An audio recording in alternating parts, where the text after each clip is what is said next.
નમસ્તે વિદ્યાર્થી મિત્રો, આજે આપણે unit 4 use of why, because અને એન્ડ ધેરફોર વિશે ચર્ચા કરીશું.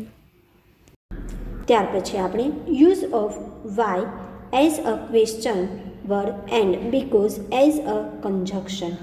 હવે પ્રશ્ન શબ્દ તરીકે વાયનો ઉપયોગ તેમજ બીકોઝનો સંયોજક તરીકે ઉપયોગ. હવે જ્યારે આપણે વાયથી પ્રશ્ન પૂછીએ તેના જવાબમાં આપણને શું મળે છે? તો કે કોઈ કારણ મળે છે. હવે વાયનો અર્થ શા માટે થાય છે? કોઈ ક્રિયા અંગેનું કારણ જાણવા માટે વાય પ્રશ્ન શબ્દથી પ્રશ્ન પૂછવામાં આવે છે. હવે કોઈ પણ ક્રિયા અંગેનું કારણ જાણવું હોય તો આપણે વાયથી પ્રશ્ન પૂછીએ છીએ. હવે તેના જવાબમાં આપણે બીકોઝનો ઉપયોગ કરીએ છીએ. બીકોઝ છે એ એક કારણ દર્શાવતો સંયોજક છે. હવે સંયોજક કોને કહેવાય? તો કે બે વાક્યોને જોડવા માટે આપણે સંયોજકનો ઉપયોગ કરીએ છીએ. બીકોઝનો અર્થ કારણ કે થાય છે. બે વિધાન વાક્યો, યાદ રાખજો, બે વિધાન વાક્યોને જોડવા માટે બીકોઝ સંયોજકનો ઉપયોગ થાય છે. ઓકે, ત્યાર પછી જોઈએ. પ્રથમ વિધાન વાક્ય પરિણામ દર્શક હોય છે અને બીજું વિધાન વાક્ય હોય છે એ કારણ દર્શક હોય છે. આ બંને વાક્યોને જોડવા માટે બીકોઝ સંયોજકનો ઉપયોગ કરવામાં આવે છે. હવે તેની વાક્ય રચના જોઈએ તો પરિણામ દર્શક વાક્ય પ્લસ બીકોઝ પ્લસ કારણ દર્શક વાક્ય. એમાં પહેલાં પરિણામ દર્શક કે જે કાર્ય કર્યું એનું શું પરિણામ આવ્યું તે પરિણામ દર્શક વાક્ય આવશે. ત્યાર પછી વચ્ચે બીકોઝ સંયોજક આવશે. ત્યાર પછી કારણ, એનું શું કારણ હતું એ કારણ દર્શક વાક્ય છે એ તમારે છેલ્લે લખવાનું રહેશે. હવે આપણે અહીંયા એક્ઝામ્પલ દ્વારા જોઈએ. પહેલું, Rohan will not come early. Rohan છે એ વહેલો આવશે નહીં. આ એક વિધાન વાક્ય થયું. ત્યાર પછી બીજું, હી હેઝ મિસ્ડ ધ બસ. તે બસ છે એ ચૂકી ગયો છે અથવા તો કે એને છોડી દીધી છે.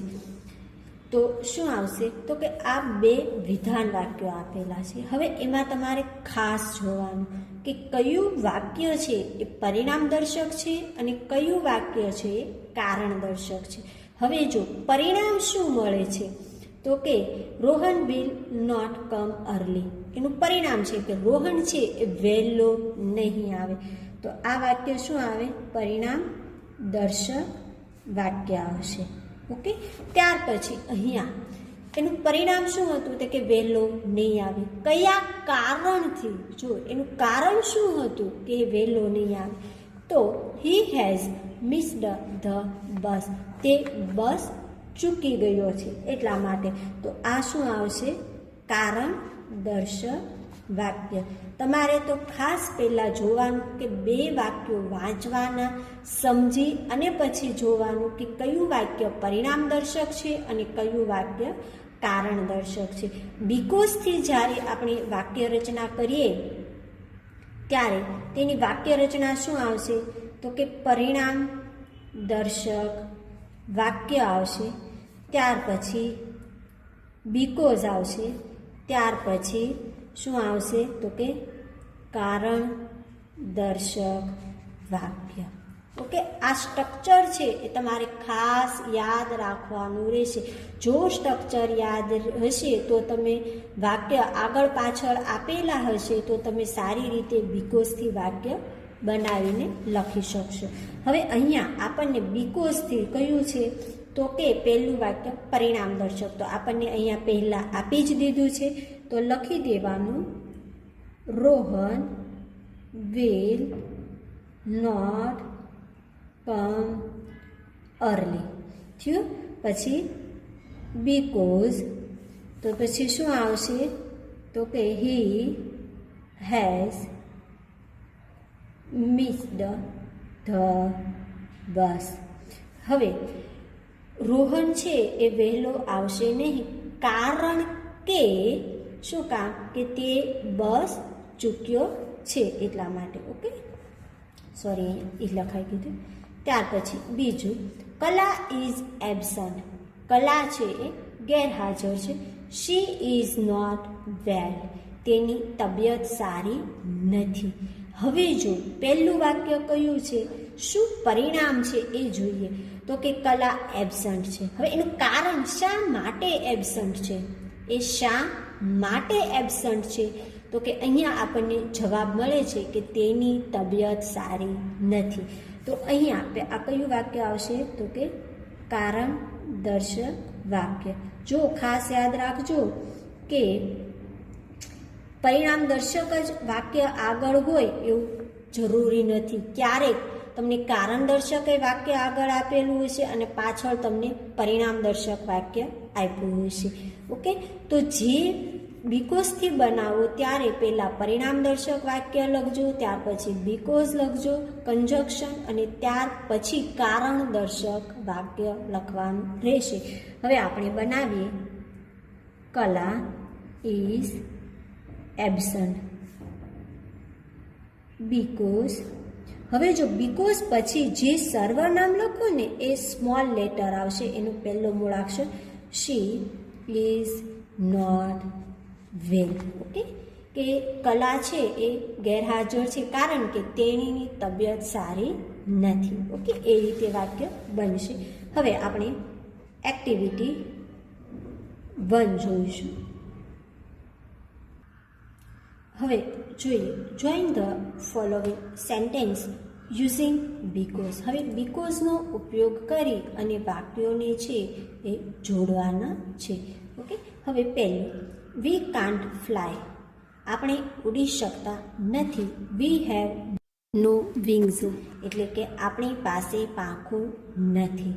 હવે તો શું આવશે કે પહેલું, તો કે પહેલાં તો એક સવાલ કરવાનો કે આપણે શા માટે ઉડી શકતા નથી. તો એનો જવાબ મળે છે કે આપણી પાસે પાંખો નથી. જ્યારે પણ વાક્ય કરો ત્યારે એક જ સવાલ કરવાનો કે આપણે શા માટે આમ નથી કરી શકતા. ઓકે, જે કંઈ આપ્યું હોય તે. તો અહીંયા આપણને આપ્યું છે કે વી કાન્ટ ફ્લાય, કે આપણે ઉડી શકતા નથી. વી હેવ નો વિંગ્સ, કે આપણી પાસે પાંખો નથી. તો અહીંયા આપણે પૂછ્યું કે આપણે શા માટે ઉડી શકતા નથી. પ્રશ્ન છે એ શેનાથી કરવાનો છે, વાયથી કરવાનો. શા માટે જ્યારે પ્રશ્ન કરો ત્યારે તેના જવાબમાં આપણને કારણ દર્શક વાક્ય મળે. એ વાક્ય તમારે બીકોઝ પછી લખવાનું રહેશે. તો અહીંયા આપણને શા માટે પ્રશ્ન પૂછો કે આપણે શા માટે ઉડી શકતા નથી, તો એના જવાબમાં મળે છે વી હેવ નો વિંગ્સ.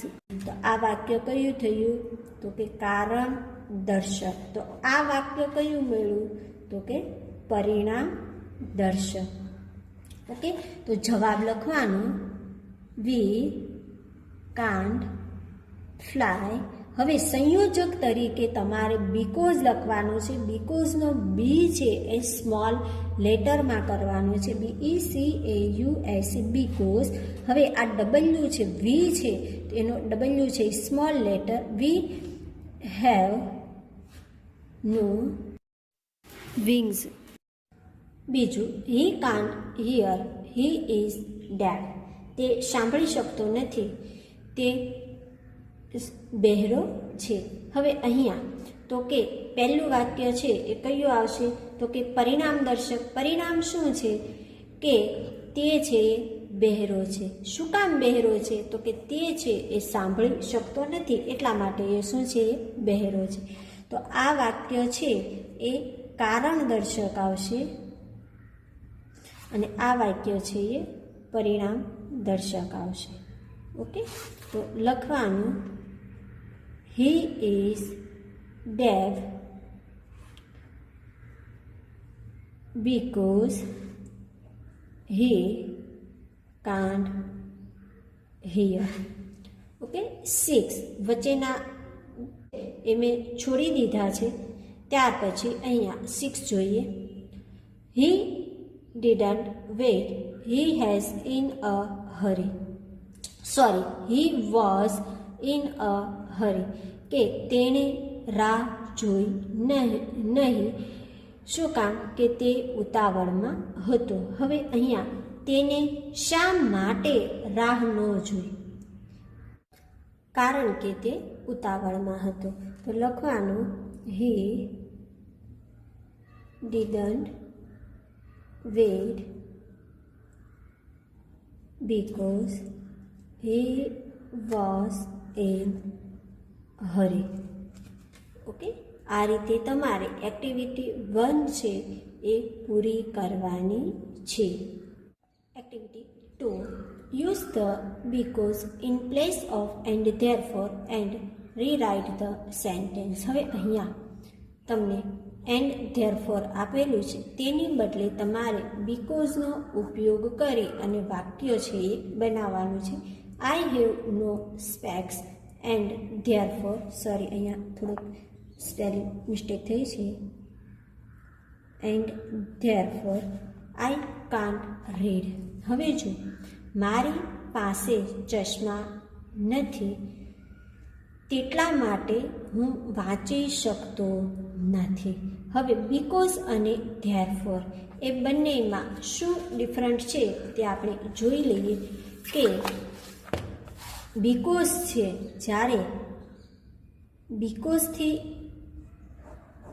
વચ્ચે કંજક્શન મૂકો ત્યારે તો કે પહેલું વાક્ય છે એ પરિણામ દર્શક હશે, ત્યાર પછી બીકોઝ અને ત્યાર પછીનું વાક્ય છે એ કારણ દર્શક. ઓકે, આ એક વાક્ય રચના. હવે એન્ડ ધેરફોર એમાં શું હશે? આ બંને આની કરતાં ઊંધું, એટલે કે પહેલું વાક્ય છે એ કારણ દર્શક આવશે, પછી તો કે એન્ડ ધેરફોર આવશે, પ્લસ પછી શું આવશે?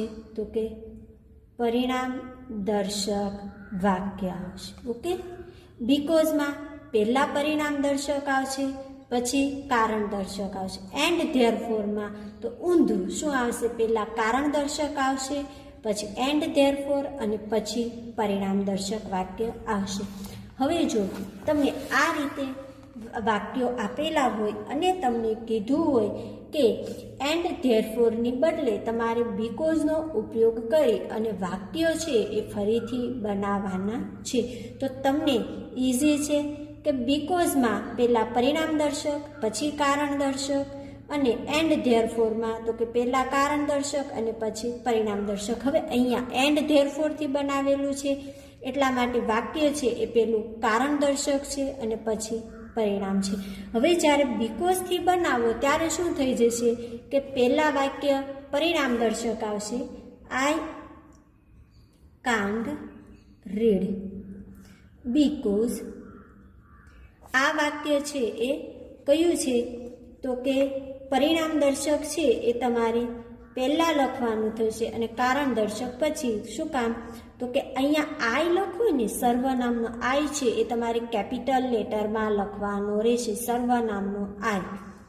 આઈ હેવ નો સ્પેક્સ.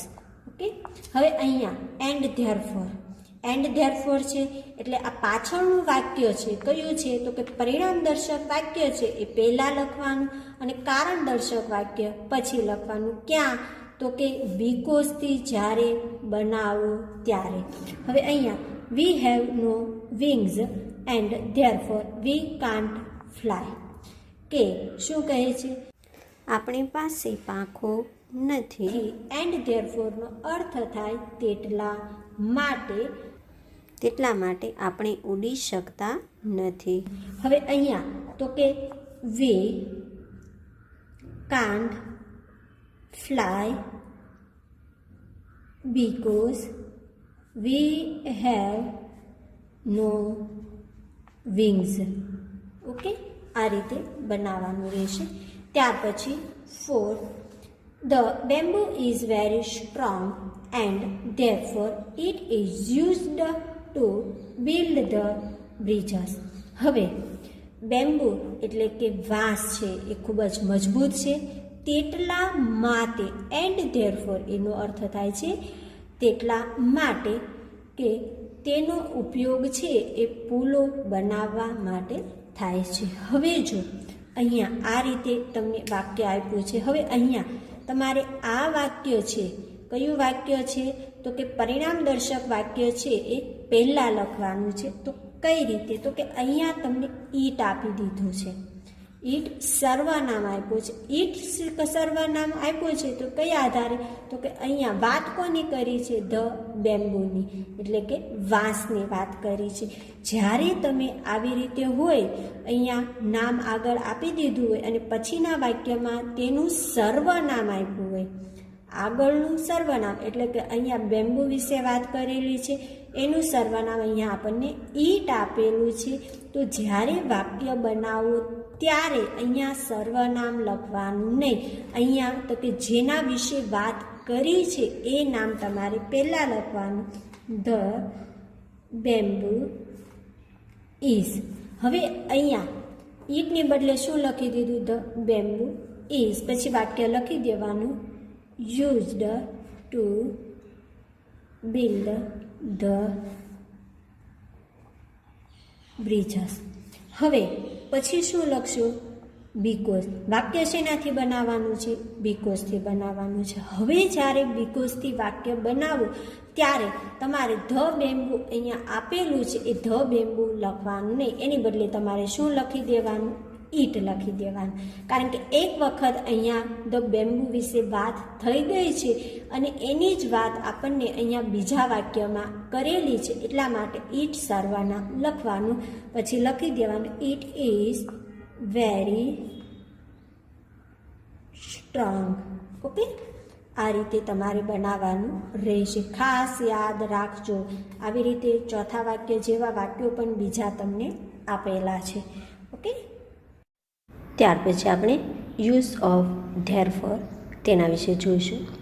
ધેરફોરનો અર્થ તેથી, તેટલા માટે અથવા તો કે તેના કારણે એવો અર્થ થાય છે. હવે આપેલ બે વિધાન વાક્યોમાં પ્રથમ વિધાન વાક્ય કારણ દર્શક હોય છે અને બીજું વિધાન વાક્ય હોય છે એ પરિણામ દર્શક હોય છે. આ બંને વાક્યોને જોડવા માટે એન્ડ ધેરફોરનો ઉપયોગ થાય છે. ઓકે, આપણે બીકોઝમાં જોયું તો કે પહેલું વાક્ય પરિણામ દર્શક હતું અને બીજું વાક્ય કારણ દર્શક હતું. હવે એન્ડ ધેરફોરમાં એના કરતાં ઊંધું આવશે, તો કે પહેલું વાક્ય કારણ દર્શક આવશે અને પછીનું બીજું વાક્ય એટલે કે પરિણામ દર્શક આવે. ઓકે, હવે એન્ડ ધેરફોર એ સંયોજક છે. હવે તેની વાક્ય રચના જોઈએ તો કે પહેલું વાક્ય છે એ કારણ દર્શક વાક્ય, પછી તો કે એન્ડ ધેરફોર, ત્યાર પછી બીજું વાક્ય છે એ પરિણામ દર્શક વાક્ય બને. પહેલું ઉદાહરણ જોઈએ. He has good manners, everybody like him. હવે જો તેનું વર્તન છે એ સારું છે, દરેક લોકોને તે ગમે છે. હવે અહીંયા પહેલું વાક્ય છે, આપણે અગાઉ જોયું હતું કે ધેરફોરમાં પહેલું વાક્ય કારણ દર્શક હોય અને પછીનું એટલે કે એન્ડ ધેરફોર પછીનું વાક્ય છે એ પરિણામ દર્શક હોય. હવે અહીંયા તો કે પહેલું વાક્ય છે તો કે તેનું વર્તન સારું છે, એ એનું કારણ છે. તેના પરિણામે, એનું પરિણામ શું મળ્યું? વર્તન સારું છે, એના પરિણામે તેથી કે દરેક લોકોને તે ગમે છે. ઓકે, એ રીતે વાક્ય બનશે. ત્યાર પછી he is only 17, he can't vote. તો અહીંયા તે ફક્ત 17 વર્ષનો છે. હવે બીજું વાક્ય છે કે તે મત આપી શકે નહીં. તો અહીંયા તો કે કઈ રીતે વચ્ચે એન્ડ ધેરફોર મૂકે તો શું આવશે કે he is only 17 and therefore he can't vote. તે ફક્ત 17 વર્ષનો છે અને તેના કારણે તે મત આપી શકે તે નથી. ઓકે, એન્ડ ધેરફોર અને બીકોઝની વાક્ય રચના છે એ ખાસ મોઢે કરજો. Activity: 3. Use and therefore in place of because and rewrite the sentence. હવે અહીંયા આપણને because આપેલો છે તેની બદલે તમારે એન્ડ ધેરફોરનો ઉપયોગ કરી અને વાક્યો છે એ ફરીથી બનાવવાના છે. હવે we should plant more trees because we want to save environment. કે આપણે છે એ વધારે વૃક્ષો વાવવા જોઈએ કારણ કે આપણે વાતાવરણને છે એ બચાવવું જોઈએ. ઓકે, તો શું આવશે કે અહીંયા બીકોઝ છે, બીકોઝની બદલે તમારે શું લખવાનું છે? And therefore. હવે એન્ડ ધેરફોરથી જ્યારે વાક્ય બનાવો ત્યારે વાક્યમાં પહેલું વાક્ય છે એ કારણદર્શક વાક્ય છે, એ પહેલાં આવશે. કારણદર્શક વાક્ય કયું છે? તો કે આપણે વાતાવરણને બચાવવું જોઈએ. તો લખવાનું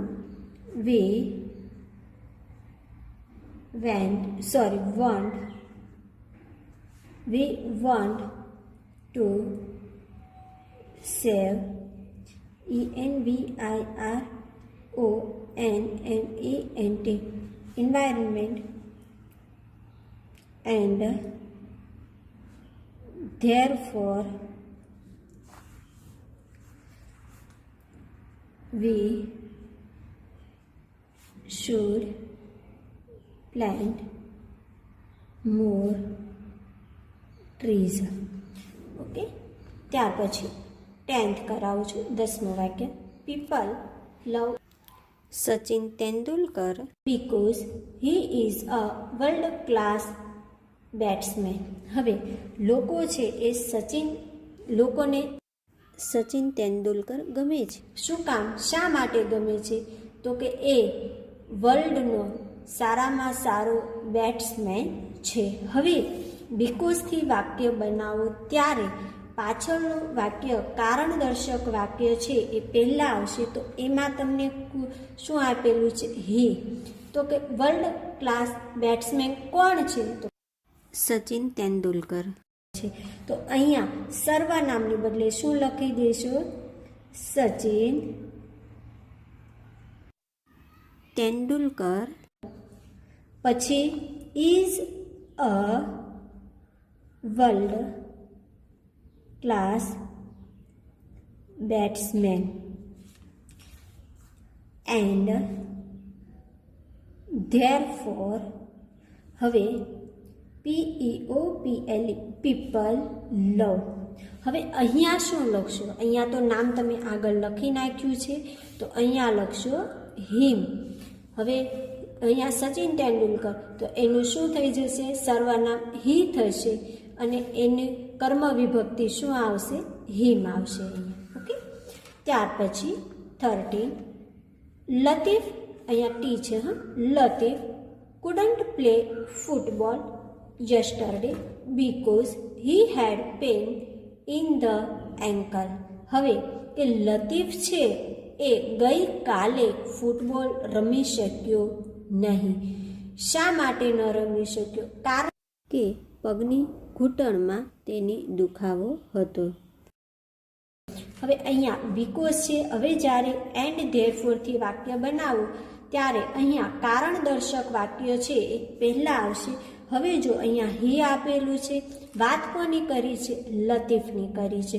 તો પહેલાં અહીંયા નામ લખી દેવાનું. લતીફ હેડ પેઇન ઇન ધ એન્કલ. હવે એન્ડ ધેરફોર હી.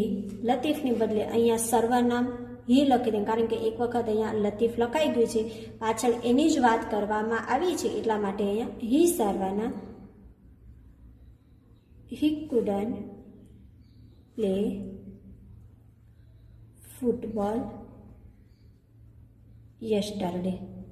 ઓકે, એટલું યાદ રાખવાનું કે જો વાક્યમાં તમને ઇન પ્લેસ આપ્યું હોય કે આની બદલે આનો ઉપયોગ, બીકોઝની બદલે એન્ડ ધેરફોરનો ઉપયોગ કરો, અથવા તો કે એન્ડ ધેરફોરની બદલે બીકોઝનો ઉપયોગ કરો, તો વાક્યને તમારે ઉલટા સુલટી કરી નાખવાના. પાછળનું વાક્ય પહેલાં લખવાનું, પહેલાંનું વાક્ય પાછળ લખવાનું. એના માટે ખાસ તમારે આ વાક્ય રચના છે એ યાદ રાખવી પડશે. ઓકે. ત્યાર પછી activity 4, write Gujarati meanings of the words given below and use them in your own sentence. હવે અહીંયા તમને કેટલાક સ્પેલિંગ આપેલા છે, તેનો તમારે ગુજરાતી અર્થ લખી અને તમારે તમારી રીતે વાક્યો બનાવવાના છે. કઈ રીતે? તો કે આ શબ્દોનો ઉપયોગ કરી અને તમારે વાક્યો બનાવવાના છે. ત્યાર પછી અહીંયા એક્ટિવિટી 5, સાંભળવા મળતા અથવા વાંચવા મળતા કોઈ પણ 5 સ્લોગન્સ અંગ્રેજીમાં લખો. હવે સ્લોગન દર્શાવતું એક ચાર્ટ તૈયાર કરી વર્ગની દિવાલ પર ટાંગો, એટલે કે લટકાવો. પણ આપણે છે એ ચાર્ટ પેપરમાં કરવાનું નથી, તમારે તમારી અંગ્રેજીની નોટમાં આ લખવાનું છે. ઓકે. હવે આ એક્ટિવિટી છે એ તમારે વર્ગમાં વિદ્યાર્થીઓના 2 જૂથ બનાવો. તેમાં એ જૂથનો વિદ્યાર્થી બી જૂથના વિદ્યાર્થીને વાયથી પ્રશ્ન પૂછશે. બી જૂથનો વિદ્યાર્થી બીકોઝ શબ્દોનો ઉપયોગ કરી અને ઉત્તર આપશે. જ્યારે આપણે સ્કૂલ શરૂ થશે ત્યારે આપણે આ એક્ટિવિટી કરીશું. ઓકે. ત્યાર પછી એવી જ રીતે એન્ડ ધેરફોરમાં કરીશું. અને ત્યાર પછી activity 8, fill in the blanks using the proper word and make slogans meaningful. હવે યોગ્ય શબ્દ વડે ખાલી જગ્યા પૂરી અર્થપૂર્ણ સૂત્ર બનાવો. આ તમારે જાતે હોમવર્કમાં કરવાનું છે. એક્ટિવિટી 4 થી તમારે જાતે હોમવર્ક કરવાનું છે. ત્યાર પછી અહીંયા ફૂલ પ્રત્યય સાથે 5 શબ્દો લખો. જેમ કે યુઝ પ્લસ ફૂલ તો યુઝફુલ. એવી રીતે તમારે 5 સ્પેલિંગ બનાવવાના છે, જે આપણે યુનિટ 2માં જોઈ ગયા હતા. એવી જ રીતે અહીંયા યુનિટ 4માં તમારે જાતે બનાવીને લખવાના છે. ઓકે. અહીંયા આપણો યુનિટ 4નો ટોપિક છે એ પૂર્ણ થાય છે.